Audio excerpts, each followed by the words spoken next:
हमें ये record select करना है।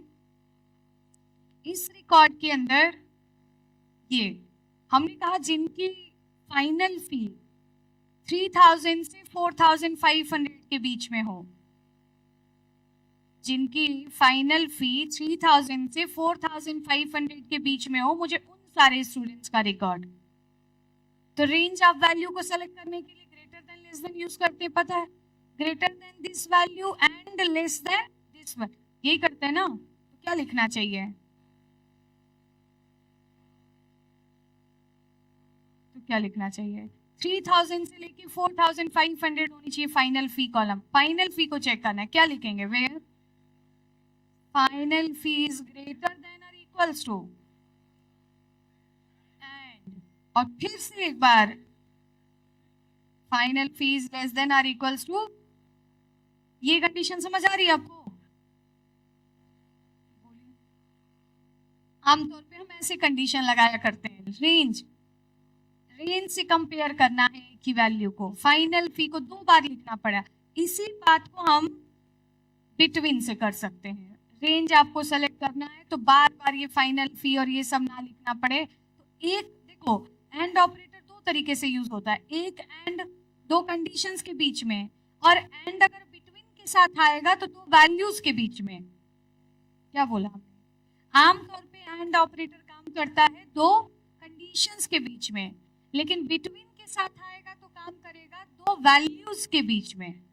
तो मतलब बिटवीन को कैसे यूज किया जाता है, वेयर सबसे पहले आप वो ऑपरेंड लिखेंगे जिसको कंपेयर करना है रेंज ऑफ वैल्यू से, किसको कंपेयर करना है, फाइनल फी को। तो फाइनल फी कॉलम की वैल्यू क्या होनी चाहिए, तो बिटवीन लगा दिया। और फिर आप लिखेंगे स्टार्टिंग वैल्यू, फिर बीच में लगाएंगे एंड, और लिख देंगे इंड वैल्यू, कहां से लेके कहां तक। तो क्या लिख दें, बिटवीन 3000 एंड लगाएंगे और लिखेंगे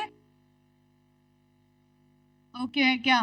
तो यहाँ एंड जो है वो किसके बीच में काम कर रहा है, 2 वैल्यूज 3000 और 4500 के बीच में, बिकॉज ये एंड किसके बाद आया है, बिटवीन के साथ। तो बिटवीन के साथ आएगा तो 2 वैल्यू के बीच में काम करेगा।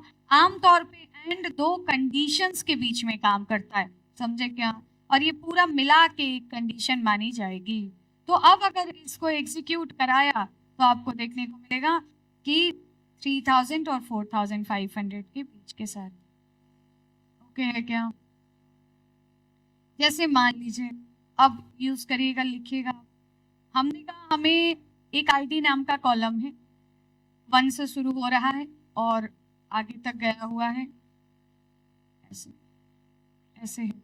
तो हमने कहा हमें 300 से 500 आईडी के बीच में diploma first year second year के स्टूडेंट्स, लिखे 300 से 500 के बीच में डिप्लोमा सीएस फर्स्ट और सेकेंड,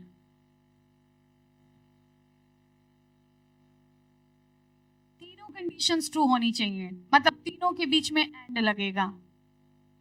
आईडी 300 से 500 and diploma CS and year की वैल्यू फर्स्ट या सेकेंड में से कोई है।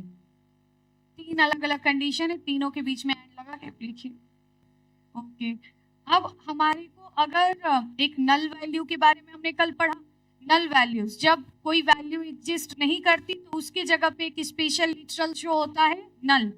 अब जहां नल से कंपेयर करना हो, मैंने कहा हमें वो वाले रिकॉर्ड चाहिए जहां ईमेल कॉलम की वैल्यू नल है, जहां ईयर कॉलम की वैल्यू नल है, जहां are you getting the point, तो उसको इक्वल से कंपेयर नहीं किया जा सकता।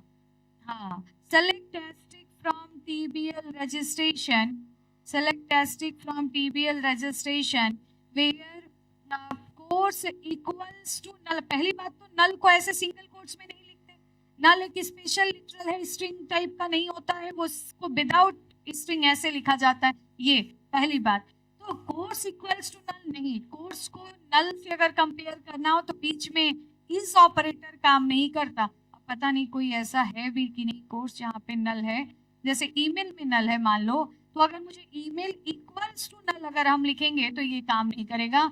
नल ऑपरेटर से जब भी कंपेयर करना तो इक्वल ना लगा के बीच में is operator, is null, is से कंपेयर किया जाता है नल को, तब आपको वो वैल्यूज देखने को मिलेंगी। बात समझ आ रही क्या? जैसे कोई और दूसरा कॉलम जिसमें वैल्यूज के साथ नल हो,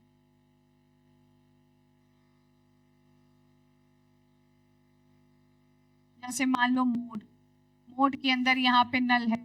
अगर मुझे मोड में नल अगर चेक करना हो तो मैं लिखूंगी where mode equals to null, नहीं लिखेंगे।